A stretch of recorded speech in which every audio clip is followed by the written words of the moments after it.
Egyptian troops are working to stop the rioting that's killed at least 27 people today in the Mediterranean city of Port Said. The violence broke out after a judge sentenced 21 people to death in connection with a brawl after a soccer match last year. That brawl resulted in the deaths of 74 fans of a Cairo-based team.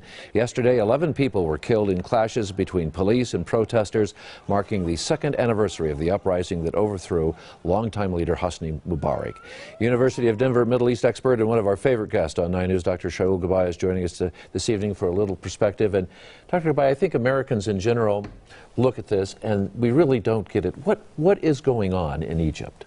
Well, altogether, the revolution has happened where the young, in a country where more than 50% are younger than 25, with a very clear agenda. What they call it in Arabic is hubis, hurriya, and adala ijtamaiya, which is freedom, bread, and social justice. None of that has been achieved, and in fact, from economic perspective, the situation has worsened since Mubarak was ousted. So the frustration is basically the combination of the high expectation and what has been achieved, and that is not something that is just affecting the daily lives of Egyptians, but also obviously affecting our interests there in the Middle East. And all of this is happening in a context, an environment where we don't know what is going to happen in Syria. The Muslim Brotherhood altogether is gaining more and more power, and we don't know what is going to be the future, as well as Egyptians.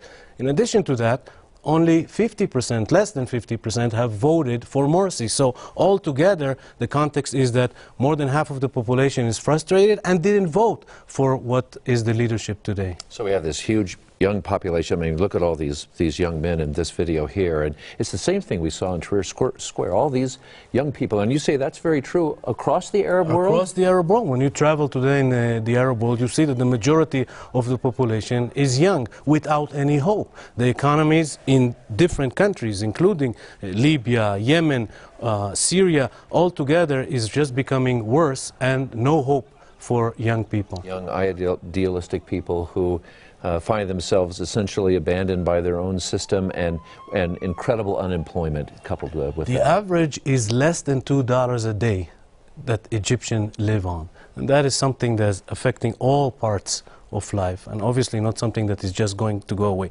Another example, the regime today is more interested in consolidating its power as opposed to having to deal with the economy.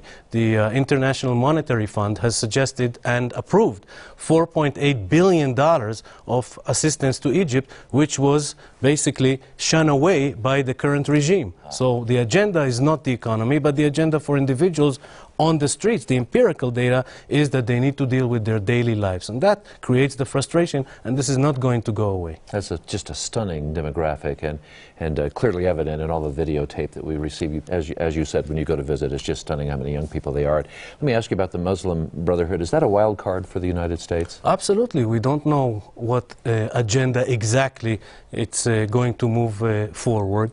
The Muslim Brotherhood has the agenda of implementing the Sharia law, the Muslim law. It was already in the constitution, in the Egyptian constitution, but Mubarak didn't implement it. And this is happening in different aspects of the actions of the regime. For example, the first call of Morsi was to establish stronger ties with Iran. This is not our interest. The interest of the Muslim Brotherhood is an Islamist, a conservative interpretation of the Quran. And obviously this is not necessarily in our interest, particularly with regards to Israel, which is our most important ally. But meanwhile, they are adhering by the peace agreement, but continuously you find calls for the disestablishment of this peace agreement. This is obviously against our interests. And you're headed back next week, you say? Next week. Maybe we can reel you back in on the backside and find out what you saw. Or over the phone from there. Okay, good. Dr. Shaul Gabbay, thank you for your contacts. We always appreciate it. Thank you, Mark. Thank you. All right.